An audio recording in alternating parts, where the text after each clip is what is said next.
और जन सहयोग के बाद सिक्किम महानंदा एक्सप्रेस 15483 एंड 15484 जो अलीपुरद्वार से दिल्ली और दिल्ली से अलीपुरद्वार की जीवन रेखा है, अब नक्सलबाड़ी पर भी 2 मिनट के स्टॉपेज से अपनी उपस्थिति दर्ज कराएगी। इसको शब्दों में बांध पाना कठिन है। यह स्टॉप व्यापारियों, यात्रियों यहाँ से स्टॉपेज आज दिल्ली का भी हुआ है, क्या बोलना चाहेंगे? मैं सबसे पहले तो रेलवे मंत्रालय का, एनएफआर के रेलवे के हमारी अधिकारीगण का बहुत आभारी हूँ कि नक्सलबाड़ी को इससे पहले जो है यहाँ से कलकत्ता जाने के लिए ट्रेन मिला और आज पहली बार जो है नक्सलबाड़ी से बैठ कर के आप सीधा दिल्ली तक पहुँच सकते हो। दूसरी ट्रेन की स्टॉपेज हुई, इसको मिला कर के कुल अभी तक जो है 9 ट्रेन की ठहरने की व्यवस्था हो चुकी है। और आज मैंने रेलवे के अधिकारियों से कहा है कैपिटल एक्सप्रेस जो बागडोगरा में तो रुकती है, लेकिन उसका रुकने की व्यवस्था नक्सलबाड़ी में भी होनी चाहिए और जल्द उसका उद्घाटन कार्यक्रम भी होगा। इस तरह से 2 डिजिट यानी करीब 10 ट्रेनें जो है नक्सलबाड़ी के स्टेशन पे ठहरेंगे और यहाँ की लोगों की जन आकांक्षा थी उनकी सुविधा के लिए और उनके लाभ के लिए, विद्यार्थियों के लिए, मरीजों के लिए, व्यापारी के लिए और यहाँ की आम जनता के लिए उनका सपना पूरा हुआ है। और जब ट्रेन जो है रुकती है, ठहरता है, उसके कारण व्यापार से लेकर के उद्योग, टूरिज्म भी बढ़ता है। और मैं रेलवे मंत्रालय के साथ साथ भारत सरकार का भी आभारी हूँ। आज पश्चिम बंगाल का सालाना बजट 4000 से बढ़ के 14000 करोड़ हो गया है। प्रधानमंत्री ने अभी बजट में घोषणा की कि आने वाले समय में जो है बनारस से लेकर के सिलीगुड़ी तक हाई स्पीड बुलेट ट्रेन चलेगा। बागडोगरा एयरपोर्ट का काम लगभग 50% पूरा हो चुका है। सिलीगुड़ी का रिंग रोड बनेगा, नक्सलबाड़ी पानी टंकी और बतासे को उसका बहुत बड़ा लाभ मिलेगा। और एक हिसाब से जो भी इंफ्रास्ट्रक्चर के काम बन रहे हैं उसका केंद्र बिंदु में नक्सलबाड़ी है। और इंटीग्रेटेड चेक पोस्ट 350 करोड़ की लागत से नेपाल बॉर्डर में, भारत और नेपाल के बॉर्डर में बनना है।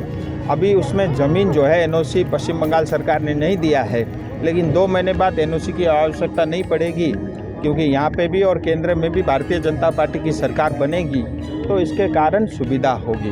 अब इस बार पश्चिम बंगाल की जनता, 10 करोड़ जनता को तय करना है कि जो इंफ्रास्ट्रक्चर में काम करता है, जो रोड बनाता है, जो रेल बनाता है, जो हवाई अड्डे बनाता है, उसको वोट देना है कि हमारे पढ़े लिखे युवाओं को अपाइज बना करके 1500 रुपये का घूस दे करके युवा बेरोजगार के नाम से 1500 रुपये दे करके उनको घर पे बिठा देता है। ऐसी सरकार को हमको वोट देना है, ये जनता को तय करना है। हमारे युवा साथी पलायन होकर के दूसरे शहरों में जा कर के काम करना पड़ता है और उस पलायन के कारण जो है हमारा गांव खाली हो रहा है। हमारे गांव में कौन आकर के बस रहा है, कोई रोहिंग्या आ रहा है, बांग्लादेशी घुसपैठी आ रहा है, हमको पता नहीं चलता। ये हमारी भाषा, संस्कृति, परंपरा और हमारे भविष्य के लिए भी बहुत बड़ा खतरा है। इसीलिए कुछ भी करो लेकिन टीएमसी को वोट मत दो। मुझे लगता है ये हमारा आह्वान होना चाहिए। और 15 साल में जो सीपीएम ने 15 साल में जो आतंक मचाया था उसका भी बाप बन कर के टीएमसी ने डबल आतंक मचाया है।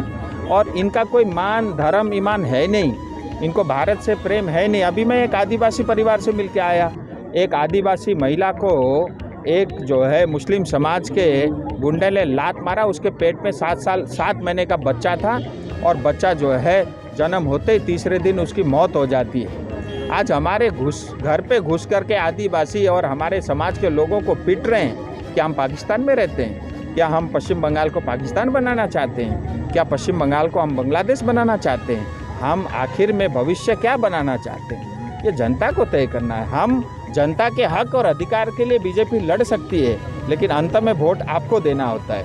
तो जनता को भी सोचना चाहिए हम किस तरह की सरकार चुने, किस तरह के लोगों को कुर्सी में बिठाए। आज देखिए साइंस टेक्नोलॉजी का बजट पश्चिम बंगाल में 82 करोड़ रुपये है।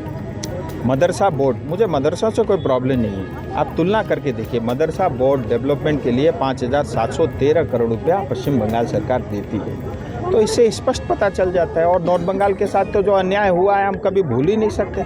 नॉर्थ बंगाल डेवलपमेंट बोर्ड का बजट 900 करोड़ रुपया खर्च करेंगे, 450 करोड़ रुपया, उससे ज़्यादा 5 गुना ज़्यादा तो मदरसा बोर्ड का बजट है। तो ये आंकड़े स्पष्ट बताते हैं और टीएमसी कुछ भी करे, मैं टीएमसी के सभी नेता कार्यकर्ता से भी अपील करना चाहूँगा। उसमें भी बहुत अच्छे लोग हैं और आईपैक से परेशान है और आईपैक उनको अपना संगठन का काम करने नहीं दे रहा है। मुझे लगता है समय रहते हुए या टीएमसी में रहते हुए मोदी सरकार बनने में आप सबको भी मदद करनी चाहिए, क्योंकि आपका भी भविष्य अगर कोई सुरक्षित कर सकता है वो भारतीय जनता पार्टी ही करेगी।